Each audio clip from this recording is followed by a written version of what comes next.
तक पर एक भक्त था, उसको शंकर जी में बड़ी निष्ठा। वो शंकर जी के अलावा किसी को देखता ही नहीं था, सुनार था। भगवान श्री पंडरीनाथ भगवान की कौंधनी बनवाई एक भक्त ने। तो सुनार ने कहा कि आप पंडरीनाथ भगवान की जिसकी कौंधनी बनानी उसका नाप ले आओ। भगवान का नाप लेकर के एक धागे से कमर का और ले जाकर के उसको दे दिया, बोले लो बना दो। लेकिन ठाकुर जी को जिस पर कृपा करनी होती है, ठाकुर जी उसको कैसे भी खींच लेते हैं। उस सुनार ने बढ़िया कौंधनी बनाई, जो साइज था उसके अकॉर्डिंग दे दी। जैसे ही पहुंचे 4 अंगुल कम हो गई। उसको जाके बोला, ए भाई तुमने छोटी बनाई है। बोले तुमने जो मुझे नाप दिया उसके अनुसार बनाई है। बोले 4 अंगुल छोटी। बोले लाओ बड़ी कर देता हूं। 4 अंगुल बढ़ा दी। अब जाकर के जैसे पंडरीनाथ भगवान को धराई तो वो 7 अंगुल बड़ी हो गई। जिन्होंने कौंधनी बनवाई वो जाके बोले, भाई तुम नाप ढंग से बनाओ यार, ऐसे मत करो, हमको नाप ठाकुर जी के लिए हमको। अच्छा ये बात भी थी कि वो खुलासा नहीं कर रहे थे कि पंडरीनाथ भगवान के लिए बनवानी है। क्यों? क्योंकि वो सुनार बड़ा अलग मिजाज का था। उसके सामने कोई विट्ठल विट्ठल भी बोलता तो वो चिल्लाता था, वो मेरे इष्ट महादेव है, उनके अलावा किसी का नाम नहीं सुनूंगा मैं। उन्होंने कहा तो एक काम करो, जिनकी कौंधनी बनवानी है उनके पास मुझे ले चलो। बोले चलो। बोले कहां लेके चलोगे? बोले पंडरीनाथ भगवान। वो तो महाराज बैठ के बोले, तुमने पहले क्यों नहीं बताया? उनकी कौंधनी बनानी, तुम बनाता ही नहीं। अरे मैं तो केवल अपने महादेव का उपासक हूं, ये अन्य देवताओं को मैं नहीं पूजता।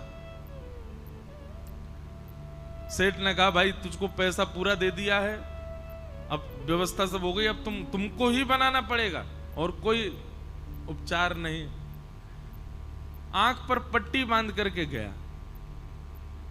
मैं पंडरीनाथ को देखूंगा नहीं, मेरी एक ब्रह्म निष्ठा नष्ट हो जाएगी, मैं केवल महादेव का दर्शन करता हूं। ठाकुर जी कितने कृपालु।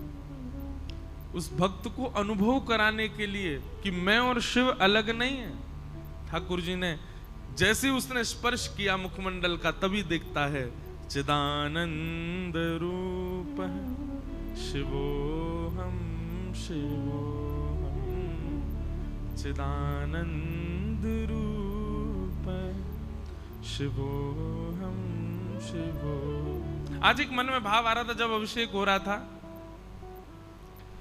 कि पूरे विश्व में ठाकुर जी के चरण अभिषेक शंकर जी अपने सिर पर धारण करते हैं। गंगा जी क्या है? गंगा जी ठाकुर जी का चरणोदरी तो है, चरणामृति तो है भगवान का, उसको महादेव सिर पर धारण करते हैं। एकमात्र पंढरपुर ऐसा स्थान है जहां पर महादेव का अभिषेक होने के बाद ठाकुर जी के ऊपर आता है। एकमात्र पंढरपुर है ऐसा, नहीं तो हर जगह महादेव ठाकुर जी के चरणामृत से स्नान करते हैं। परंतु यहां पर महादेव शीश पर विराज रहे हैं, उनका अभिषेक होता है, उनका जल ठाकुर जी को आता है। केवल किसके लिए? उस सुनार के लिए ठाकुर जी ने महादेव को विराजमान कर लिया कि उसकी एक निष्ठा नष्ट ना हो। अपना कोई स्वरूप ही नहीं है ठाकुर जी का, अपना कोई श्रृंगार ही नहीं है, अपनी कोई इच्छा ही नहीं है, बस मेरे और आपके लिए ठाकुर जी बैठे। हम आप सब भी यदि उन प्राचीन भक्तों के समान भाव वाले हो जाएं तो आज भी ठाकुर जी रूप बदल सकते हैं। हमारे भावानुसार ठाकुर जी आज भी श्रृंगार कर सकते हैं। ऐसे श्री पंडरीनाथ भगवान, उनको बारंबार प्रणाम करते हैं। हम तो आज बार बार यही वंदन करके आए, नाथ जल्दी कृपा करो, साल 2 साल में एक कथा हमारी पंढरपुर में करा दिया करो। दर्शन करने तो हम ऐसे ही आ जाएंगे, आसपास बंबई में भी हुए, पूना में भी हुए, पर एक आध बार के दर्शन में सुख नहीं। अब तो 7 दिन का अच्छा लगता है कि 7 दिन आए, यहीं पर रह रहे हैं, यहीं पर खा रहे हैं, यहीं पर पढ़े हैं और यहीं पढ़े पढ़े कथा भी सुना रहे हैं, दर्शन भी कर रहे हैं। उसका सुख ही अलग है, उसका आनंद ही अलग है।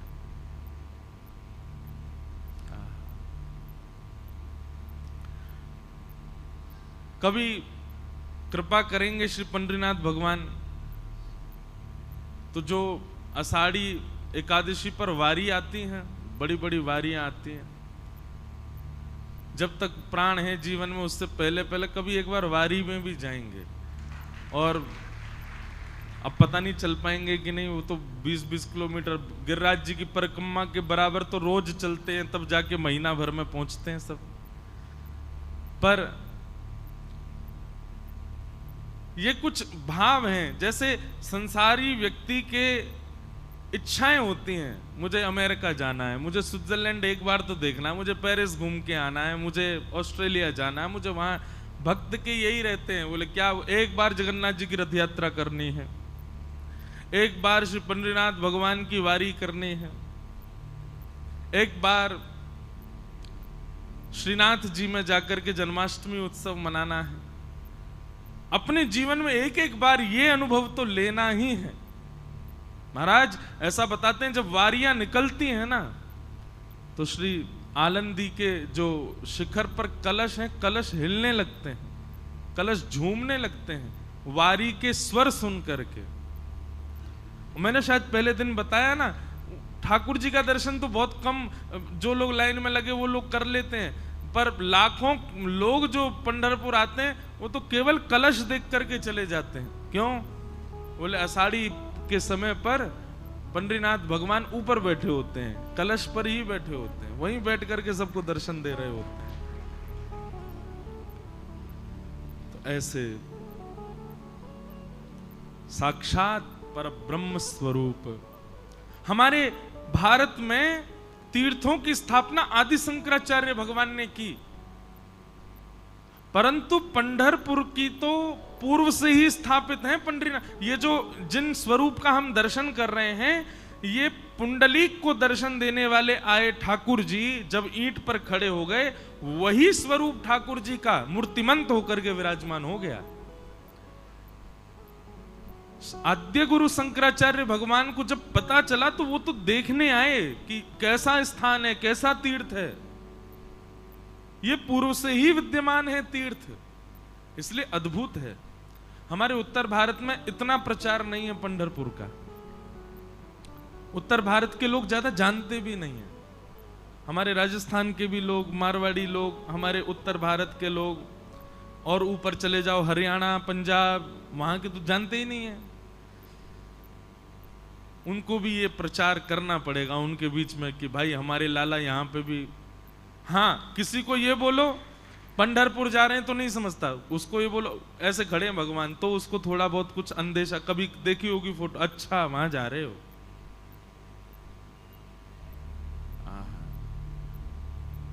ऐसे श्री पंडरीनाथ भगवान के चरणों में अपनी 7 दिन की वाणी की सेवा मुझे करने का अवसर मिला, मुझे बहुत सुख मिला। हम बहुत धन्यवाद करते हैं हमारे परतानी परिवार का, हमारे सब परिवार के लोग, महेश जी, दिनेश जी, और मुझे सबके नाम तो नहीं पता, क्षमा। और आप यही भाव रखना कि इनको पता चले भी नहीं, नाम पता चले ये कोई जरूरी थोड़े, हमारा भाव पता चले ये जरूरी होना चाहिए। इन सबका अथक प्रयास, सहयोग रहा। हमारे एक बार कहने पर पंढरपुर के लिए राजी हो गए, नहीं वहीं कराएंगे, जबकि आप लोग भी ऑल द वे दूसरी दिशा से आए हो, तांदूर कहाँ, तेलंगाना, वहां से आप लोग सब यहाँ आकर के पूरी व्यवस्था करना, केवल इसलिए कि नहीं महाराज जी को सुख मिलेगा तो वहीं कराएंगे कथा। और सबको लेकर के यहाँ आए, इतने परिवार के सब जन, सब व्यवस्था, सबके लिए भोजन प्रसाद, सबके लिए उत्तम व्यवस्था का आपने विधान किया। हम आपको बहुत बहुत धन्यवाद कहते हैं। आपका जन्म बहुत लोगों के लिए हुआ होगा, किसी के लिए धन अर्जित करने के लिए आपको पृथ्वी पर भेजा, किसी के प्रेम के अधिकार के लिए आपको पृथ्वी पर भेजा, किसी के पिता, पुत्र, पति या भाई बनने के लिए भेजा।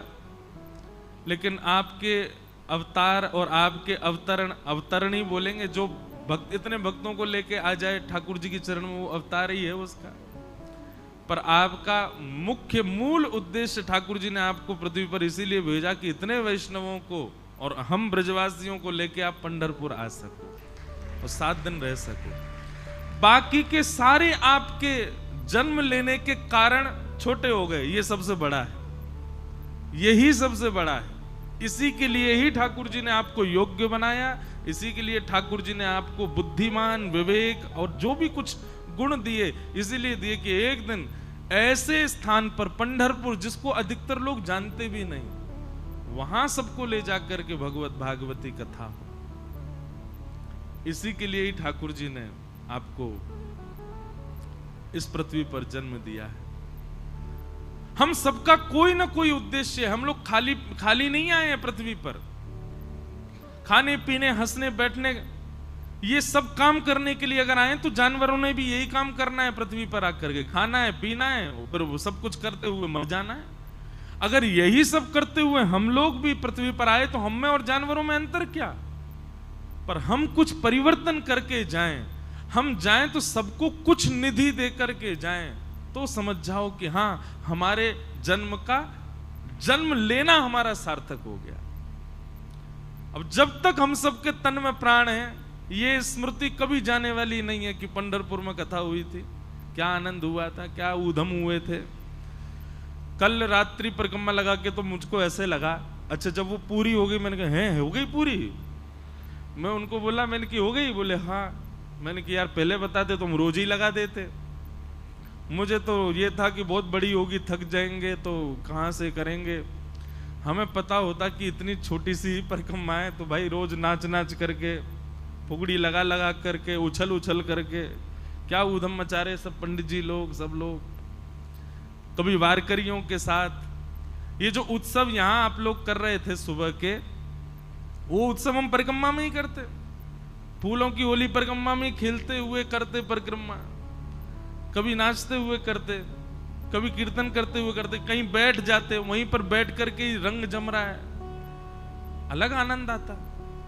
पर कोई बात नहीं, ठाकुर जी ने कल हमको परिक्रमा करा करके अगली कथा के लिए कह दिया है। चलो अगली कथा जब भी हो, जो भी पंढरपुर लेके आए हमको, जो लोग लाइव सुन रहे हैं वो भी जो भी हमको लेके आ भाई, पहले दिन से ही रोज परिक्रमा लगेगी, पता ही नहीं चलता कब पूरी हो जाती है। हमारे गिरिराज जी की, भैया कितने किलोमीटर और रह गई? जे बस आ गई। जो ये कहता है ये बस आ गई, उसके बाद 4 घंटे और लगते हैं और जैसे ही महाराज पूरी होने वाली होती है, हे गिरिराज बाबा जय हो, बस बस नेक जल कैसु करवाओ। महाराज छाले पड़ गए पांव में, चला नहीं जा रहा है। जिसको नृत्य करना नहीं आता वो भी नृत्य करता सा दिखाई देता गिरिराज जी की परिक्रमा में अद्भुत आनंद हमारे ब्रजमंडल का। वृंदावन की भी नहीं है इतनी छोटी, तो वृंदावन की भी 11 किलोमीटर की परिक्रमा है। और महाराज हमसे पूछो, हम तो दंडवती और लगाए गिरिराज जी की, 6 महीना में पूरी भाई लगे तो 15 दिन, पर 10 दिन एक बार, फिर उसके 6 महीना बाद 5 दिन और लगाई, तब जाके पूरी भाई। यहां की तो दंडवती लग जाएगी मुझको लगता है 2-4 घंटा में, तो आधा घंटा में तो परिक्रमा ही लग गई थी। अच्छा, इसमें भी ये भाव आया, किसी पंडितनाथ भगवान बोले कि भाई वारी करके वैसे ही इतनी दूर दूर से आते हैं, परिक्रमा और बड़ी कर दो तो थक जाएंगे, छोटी सी रखो। सब में हमारे सुख का भाव रखा। और भैया एक बात है, पूरे विश्व भर के ठाकुर, सबके ठाकुर हैं, नेताओं के ठाकुर हैं, करोड़पतियों के ठाकुर हैं, सेठों के ठाकुर हैं, साहूकारों के ठाकुर हैं, पर ये तो दीनों के ठाकुर हैं, भक्तों के ठाकुर हैं।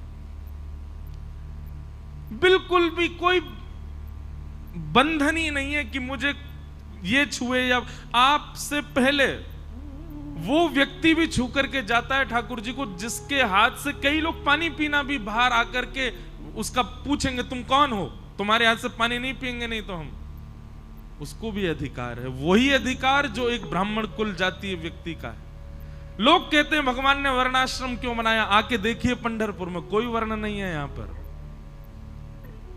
यहां सबको अधिकार है ठाकुर जी के समीप जाने का। उनको अभी पता है आपको, पहले तो पंडरीनाथ भगवान को ऐसे नीचे ऊपर थोड़ा ऊंचा सा चढ़ के ऐसे गले लगाने का अधिकार था।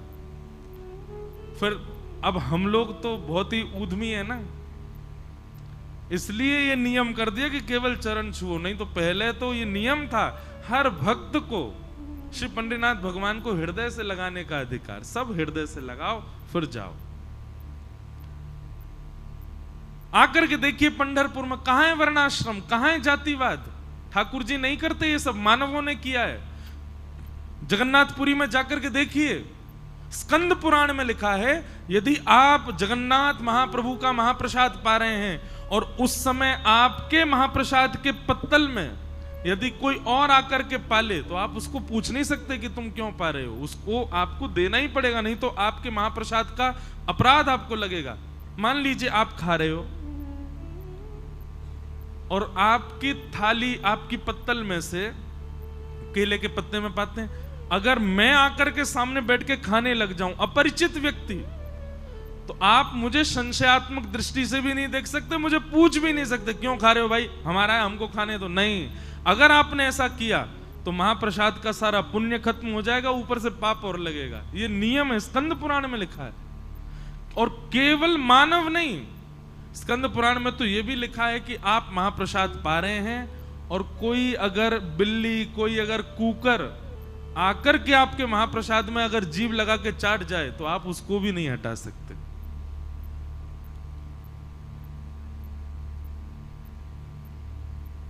लोग कहते हैं कि भगवान ने ऐसे ऐसे वो छुआछूत कर रखी है, ये कर दिया वो, ये सब ठाकुर जी ने नहीं किया, ये हमने किया। आपको पता है, जैसे पंढरपुर में अंदर प्रवेश का अधिकार है, ऐसे प्राचीन भारत में हर मंदिर में ठाकुर जी के अंदर प्रवेश का अधिकार था।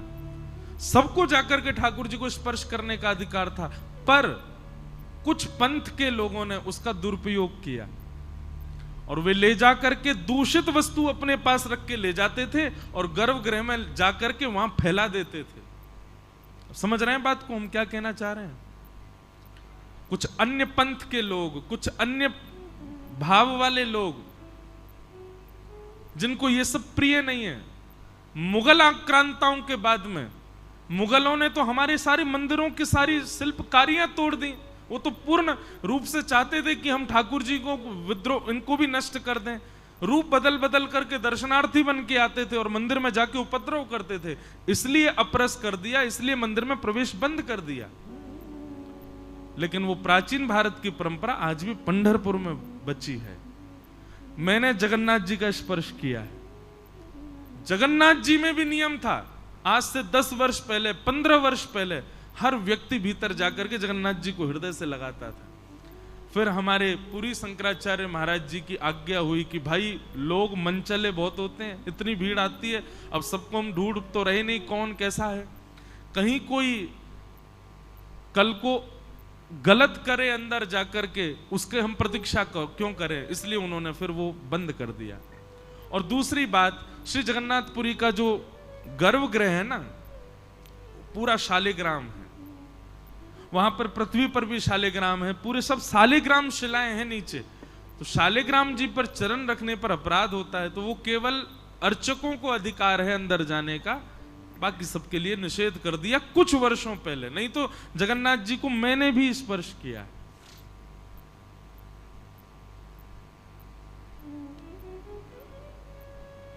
ठाकुर जी तो कभी नहीं चाहते कि आपसे दूर रहें, वो तो सदा आपके होना चाहते। इसलिए भैया पंढरपुर साल में एक बार जरूर आइएगा। आज से ये संकल्प करके जाओ।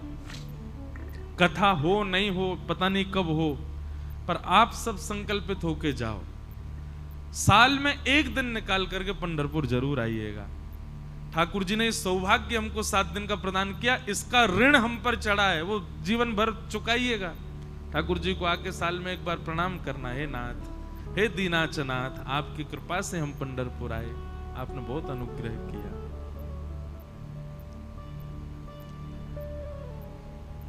तो इस प्रकार भाव है।